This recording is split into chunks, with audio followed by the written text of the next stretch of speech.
स्वर्ण भस्मा कदीम आयुर्वेदिक प्रैक्टिस का बड़ी नायाब, बड़ी ज़बरदस्त, बहुत ही कीमती नुस्खा है।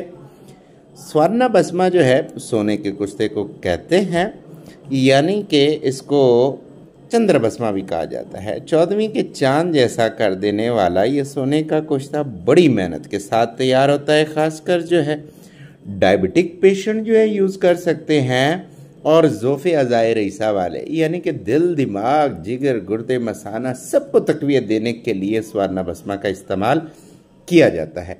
हार्मोनल डिजीज़ के ऊपर सोने का कुश्ता जो है वो बहुत अच्छा काम करता है। लो टेस्टोस्टेरोन लेवल को बूस्ट करता है, जवानी बरकरार रखता है, मैदा और जिगर फिट रखता है, चेहरे को सुर्ख और सफ़ेद रखता है, यानी कि बुढ़ापा आने नहीं देता। जिस तरह से जो तमाम धातों से ये अफजल धात समझी जाती है, धातों में से सोने को बहुत तरजीह हासिल है। तो ये नुस्खा जो है बड़ी मेहनत से बनाया है, हासिल कर सकते हैं। दुआओं की दरख्वास्त, हकीम अली फैसल। अल्लाह हाफ़िज़।